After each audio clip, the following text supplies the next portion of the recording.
जब तुम्हें वोट चाहिए सनातनी हो जाएगा, जब तुम्हें वोट चाहिए वो हिंदू हो जाएगा। लेकिन बोर्ड लगे हुए मंदिरों में शूद्र ना है। हाँ, तो ये बिल्कुल नहीं जाना चाहिए, बहिष्कार कर दो। भगवान नहीं चाहिए शूद्रों को। भगवान मंदिर में नहीं बसते, कभी नहीं बसते भगवान मंदिर में। वो जो मंदिर बन रहा है फिर उत्तर प्रदेश में, क्या अयोध्या में, वो तो मंदिर बना रहे हैं काहे के लिए? काहे के लिए? राजनीति के लिए। राजनीति के लिए मंदिर बनते हैं। भगवान ने कभी नहीं कही मैं मंदिर में आइए। कौन से भगवान ने कही कि तू मेरे मंदिर में आ जा? भगवान ने कही है कि अच्छे कर्म कर, लोगों की सेवा कर, पूजा कहाँ करें फिर? लोगों से प्यार कर, पूजा कर अपने घर में। माँ बाप से बड़ा भगवान नहीं और घर से बड़ा मंदिर नहीं। भगवान दिल में बसते हैं। यहाँ सुबह शाम मैं राम राम राम राम करता रहूं और शाम को जनता का गला काटता रहूं, वो भगवान हो जाएगा? भगवान को वो पूजा लगेगी? मन चंगा तो कचौटी में गंगा, याद है रैदास जी का वो? तो ये मन चंगा रहना चाहिए इंसान का। वहाँ शूद्र और SC ST OBC और ब्राह्मण नहीं देखा जाता। जब तुम गंगा में स्नान करने जाते हो तो गंगा ने कहा है कि तू मेरे पास मत आइए, तू शूद्र है, हैं?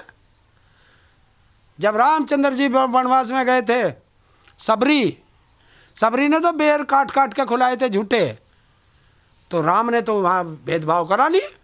जो सबसे श्रेष्ठ बन के बैठे हैं वो सबसे नीचे वाले पायदान पे थे।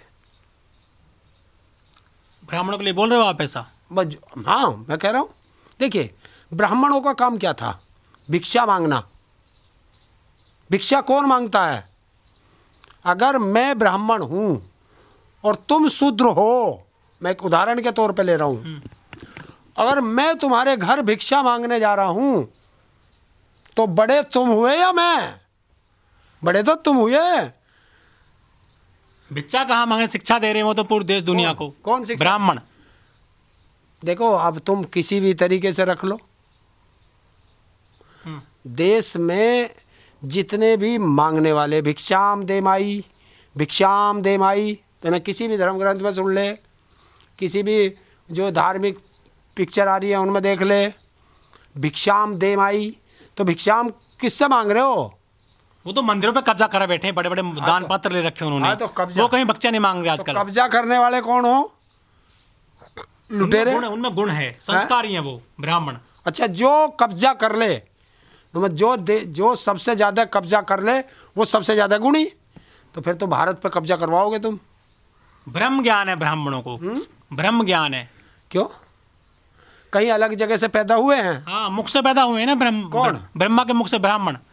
अच्छा, मुंह से भी पैदा होने लगे? हमने तो नहीं के सुना। आपने मनुस्मृति नहीं पढ़ी शायद? हैं? मनुस्मृति। अब मैं ऐसे ढोंगी वाले नहीं पढ़ता हूँ। रामचरितमानस पढ़े हो? ना, मुझे जरूरत ही ना पढ़ने की। वो तो घर घर में पढ़ी जाती है रामचरितमानस हिंदुओं के। कौन क्या है?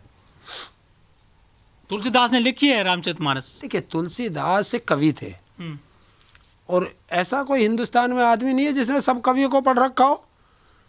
आज से 100 200 500 साल पीछे जो हमारे देश में इस समय कवि हैं, ये भी कोई बड़े हो जाएंगे? इस देश में पढ़े लिखे लोग क्या है नहीं? छोटी जातियों में SC ST OBC में है नहीं पढ़े लिखे? तो बताओ कौन से मंदिर में वो पुजारी बना के बैठाया गया? लेकिन भागवत जी ने बयान जो दिया है, हजारों साल से जातियाँ चली आ रही है हमारे देश में, अब देने का क्या मतलब है उनको ये बयान? ये चाल खेल रहे हैं, चाल। क्योंकि देश की जनता जागरूक हो गई है और एक जाति जो लोगों पर दबाव बनाती है, उस जाति से ही मोहन भागवत आते हैं। लोगों ने उस जाति को टारगेट करना शुरू कर दिया, तो अपनी छोटी सी जाति को बचाने के लिए और लोगों की के भ्रम से उसको निकालने के लिए इन्होंने उल्टा बयान दे दिया। या जो पंडित है सभी जातियों में नहीं होते ये? ना, कहाँ है? फिर किस जाति से आते हैं पंडित? भाई, ये एक जाति नहीं रख रखी इन्होंने, ब्राह्मण जाति, उस जाति से पंडित है। लेकिन मोहन भागवत भी खुद ब्राह्मण है, तो अपनी जाति के खिलाफ क्यों बोलेंगे वो? इसलिए बोलेंगे कि जाति पे खतरा आ गया। अब जाति पे खतरा आ गया। SC ST OBC ये एक संगठित होने लगे, और जब कोई भी जाति संगठित होने लगती है तो उससे किस जाति को खतरा होता है वो बिलबिलाने लगती है। भागवत है क्या? सबसे बड़ी बात प्रमुख है वो। तो RSS है क्या? सबसे बड़ा संगठन है पूरी दुनिया का। तो संगठन है। इसी संगठन को तो उसने जो हमारे पहले गृह मंत्री बने थे पटेल जी उन्होंने बैन कर दिया था। क्यों बैन किया था उन्होंने? राष्ट्रवादी संगठन है सर। और वो गद्दार थे क्या? हमारे सरदार पटेल जी गद्दार थे क्या? लेकिन उन्होंने क्यों किया था? मोदी जी ने उनकी प्रतिमा बनवाई है गुजरात में। हाँ, तो और फिर मोदी जी ने उनका नाम से स्टेडियम का नाम बदल के अपना नाम कर लिया। वो नहीं बताओगे आप? अच्छा। मोटेरा स्टेडियम जो उनका था सरदार पटेल के नाम से, उसे मोदी स्टेडियम कर दिया। मोहन भागवत जी ने ये तो कह दिया भाई जाति पंडित ने बनाई है, लेकिन जातिवाद खत्म करने की बात नहीं करते। जातिवाद कौन खत्म करेगा फिर? जातिवाद कौन खत्म करेगा? जाति पंडित ने बनाई है तो देखिए, ये नहीं होंगी खत्म। इस देश से तो नहीं होंगी। जाति खत्म नहीं होंगी? नहीं होंगी इस देश से। कोई नहीं कर सकता। हाँ, हमें जातियों में आपस में लड़ा तो सकते हैं, क्योंकि जब इस देश का नेता स्वार्थी हो जाएंगे और जातियों के नाम पर उन्हें वोट मिल रहा है, तो वो जातियां क्यों ख़त्म करेंगे? यही तो लाभ है। ये नेताओं का काम हो कि पहले बाबाओं को उभारो, उन्हें प्रचलित करो और फिर उन्हें यूज करो, और जब यूज से वे फालतू हो जाएं फिर उनके लात मार दो। जैसे आसाराम के वहाँ दरबार में सारे बीजेपी के नेता जाते थे। मोदी जी भी जाते थे। हाँ, मोदी भी, राजनाथ भी, कोई सा बीजेपी का बचा नहीं ऐसा। टॉर्च मारते थे आसाराम जी। हाँ, सबके मार दी। जब आसाराम से सब काम निकल गए तो लात मार के जेल में गिर दिया। ऐसे ही राम रहीम था। कितने नेता हैं वो बाबा हैं, सारे उभरे, कहाँ गए? तो जिसका जैसा काम है ये वहीं जाएंगे। एक दिन इसको भी वहीं जाना है। कहाँ जाएंगे? जहाँ वो आसाराम है। वो हिंदू राष्ट्र बना रहे हैं। हिंदू राष्ट्र। आसाराम ने कौन सा मुस्लिम राष्ट्र बनाया था?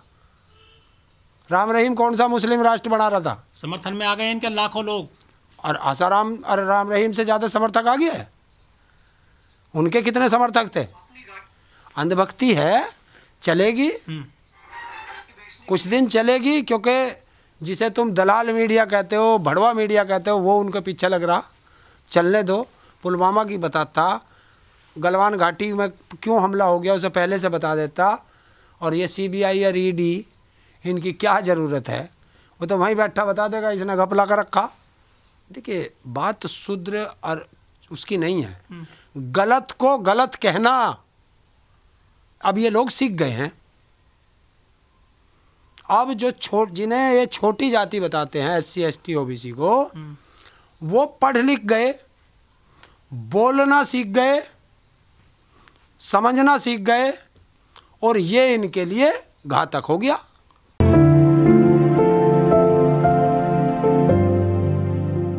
देखो भाई, अब कौन क्या क्या कहेगा, ये तो सत्यता है कि ईश्वर के यहाँ से कोई जाति और धर्म में नहीं आता। वो यहीं आकर के पैदा होता है, और उसको लोगों ने बांट दिया। कुछ लोग थे जिन्होंने ये कर दिया।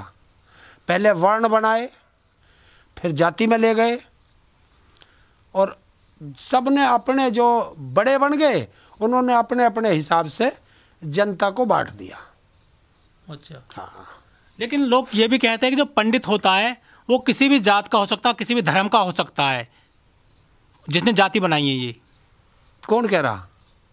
जो पढ़ा लिखा आदमी है वो पंडित हो सकता है, जिसको जो संस्कार करने जिसको आते हैं। नहीं होता, वो बेचारा मजबूर है, नहीं बनने देंगे। कौन लोग हैं? जो अपने आप को श्रेष्ठ बताते हैं, वो नहीं बनने देंगे आपको। आपका मतलब छोटी जाति को नहीं उठने देंगे। यही लड़ाई इस देश की है। तो मोदी जी के नाम पर तो मंदिर भी बन रहे हैं, अब ये भगवान थोड़ा ही हो जाएगा। नहीं, पूजा तो करते हैं, हैं? पूजा तो करते हैं वो, हर हर मोदी, घर घर मोदी। देखिए, जो व्यक्ति अपने माँ बाप को नहीं मानता वो मोदी को मानेगा, तो उसे क्या कहोगे? प्रधानमंत्री देश से क्या दिक्कत है? पाखंडी कहेगा ना। प्रधानमंत्री इस देश में और नहीं है, और नहीं हुए, और देश में प्रधानमंत्री नहीं हुए। मुझे सबसे ज़्यादा यही लगता है कि जो ये पाखंडी लोग हैं, इन्हें अपने तीसरी पीढ़ी के नाम का तो पता नहीं होगा कि हमारे बाबा या दादा या उससे ऊपर वाला कौन होगा, और बात राम तक की करते हैं। ये दुर्भाग्य है। लेकिन धीरेन्द्र शास्त्री तो सबका बता देता है भविष्य, पर्चा देख करके। देखो, अब ऐसे पाखंड करोगे, देश में बहुत पाखंडी पैदा हुए और आगे भी होंगे, तो उसने इसका क्यों ना बताया जब ये सारे जो अपने आप को नू करे, वो एक भारत का पे हमला है, क्या नाम है इसका, अरे अभी जो यो उद्योगपति अडानी, अच्छा है, तो इसका भविष्य क्यों ना बताया भाई उनने? दरबार में गए नहीं होंगे ना, है? दरबार में गए नहीं होंगे। अच्छा, दरबार में जाना पड़ेगा, और पर्ची कटवानी पड़ेगी कि ढोल गंवार शूद्र पशु नारी सब ताड़न के अधिकारी, शिक्षा के अधिकारी हैं। तो भाई, मैं आज एक देख रहा था वीडियो कि जो वो पशु हैं वो प्राइमरी स्कूलों में जाना शुरू हो गए हैं शिक्षा लेने, तो वहाँ इन्हें लगा दो, वहाँ उन्हें शिक्षा दी जा पशुओं को। और एक तो वो यहीं गाजियाबाद में ही वो तो न्याय मांगने आ गया था यहीं, घायल कर दिया उसने कई वकील। हम, मेरा दोस्त भी उसमें घायल हुआ। वो तो न्याय मांगने आया था कि भाई जब तुम मेरा वन काटते जा रहे हो तो मैं कहाँ जाऊँ। डीएम मिला नहीं, उन्होंने सोचा चलो अभी इनके शिकायत ही ना करते, सीधे जज साहब से कहें। जज साहब मिले नहीं उन्हें कोई। लेकिन वो तो तर्क देते हैं कि पशुओं को भी सिखाया जा सकता है, जैसे शेर पिंजरे में रहता है, सर्कस में चलता है, वो देखो, तो सिखाया गया ना पशु को। ऐसे ये अंधभक्त हैं। अभी जो एक विभाग है, पशुपालन विभाग, मत्स्य विभाग, उसके केंद्रीय मंत्री ने 4 दिन पहले 6 दिन पहले एक वो लेटर जारी करा कि काऊ हग डे मनाएंगे।